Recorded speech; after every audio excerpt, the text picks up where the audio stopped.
Kas sa oled kunagi mõelnud, kuidas mõni idee, mis kunagi oli šokeeriv, on tänapäeval täiesti tavaline? Täna vaatamegi lähemalt, mis mehhanism selle taga peitub. Alustame ühest tundest, mis on ilmselt meile kõigile tuttav. See tunne, et miski, mida kunagi peeti täiesti pööraseks või vastuvõetamatuks, on nüüd lihtsalt osa meie igapäevaelust. Nagu normaalne. Mõtle korraks, kui palju meie normid on tegelikult nihkunud. Ja tihtipeale me ei pane seda isegi tähele. See lihtsalt juhtub. Aga tead, sellel pealt näha märkamatul nihkel on tegelikult nimi. See on Overtoni aken. See on üks päris võimas kontseptsioon, mille tõi lauale poliitikaanalüütik Joseph Overton. Ja see selgitabki, kuidas avalik arvamus, aja jooksul muutub. Niisiis, kõige olulisem on siin aru saada, et ühiskonna väärtused ei ole tegelikult kivisse rajutud. Üldsegi mitte. Mõtle neist pigem kui plastiliinist. Neid saab vormida ja muuta. Overton saigi aru, et iga teema ümber on justkui selline aken. Aken ideedest, mida peetakse vastuvõetavaks. Ja mis kõige olulisem, seda akent saab liigutada. Muidugi, Overton ei leiutanud manipuleerimist, aga ta kirjeldas põhimõtteliselt selle kasutusjuhendit. See on nagu 4 sammuga plaan, kuidas panna inimesi mõtlema midagi täiesti uut. Okei, aga kuidas seda akent siis liigutatakse? Vaatamegi nüüd lähemalt seda 4-astmelist protsessi, mis suudab muuta praegu iga idee ühiskonnas vastuveetavaks.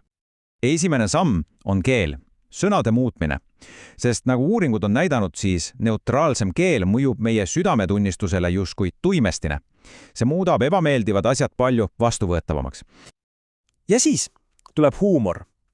Nalja abil saab tabuteemat teha palju kergemini seiditavaks. Moraalist saab lihtsalt järgne meem või mali, eks ole? Ja nii see normaliseerubki. Kolmas tööriis on lihtne, aga jube tõhus. Kordamine. Psühholoogias on sellel isegi nimi. Illusoorse tõe-efekt.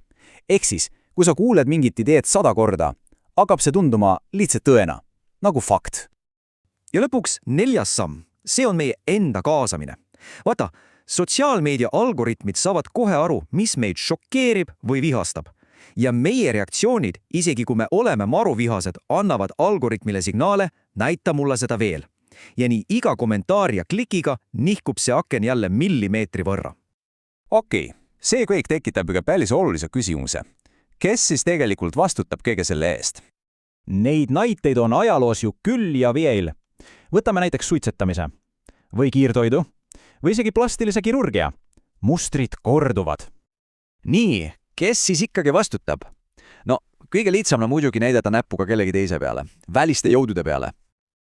Jah, tavalised kahtlusalused. Poliitikud, korporatsioonid, meedia. Neid on alati mugav süüdistada, sest siis ei pea ju enda vastutusele mõtlema, eks? Aga kui me oleme päris ausad, siis me oleme enamasti ise need, kes seda akent liigutavad. Ja just see ongi asja kõige huvitavam ja võib-olla ka ebamugavam osa. Need kõige suuremad muutused toimuvad tegelikult meie enda peades. Meie ajus on justkui selline sisemine propagandaosakond, mis töötab ööpäevaringselt. See kohandab meie südametunnistust vastavalt uutele trendidele. Iga kord, kui me ütleme endale, kõik ju teevad nii või see pole laiskus, see on teadlik puhkus, liigutame me iseenda Overtoni akent. Hea küll. Kui me siis tihtipeale ise seda akent liigutame, siis kuidas me saaksime kontrolli tagasi enda kätte? Hea uudis on see, et on olemas täiesti praktilised sammud. Näiteks, ära ürita alati kõike mõista. Mõnikord on täiesti okei öelda, et miski on lihtsalt jama. Kasuta omaenda moraalset kompassi filtrina ja ole natuke ettenähtamatu. Ära anna algoritmidele kõik ette, mida nad tahavad. Need on lihtsad asjad, kuidas oma mõtlemist kaitsta. Ja see viib meid ühe väga olulise mõtteni. Mida me vabaduseks peame? Kas see on luba teha kõike, mida hing ihaldab, või on tõeline vabadus hoopis võime ja julgus öelda ei? Ja tead, ajastul, kus kainet mõistust võidakse mõnikord isegi toksiliseks tembeldada, on endale truuks jänemine tegelikult omamoodi vastuhakk. Eesmärk pole muutuda küüdikuks, vaid lihtsalt austada ennast piisavalt, et julgeda küsida ja kahelda.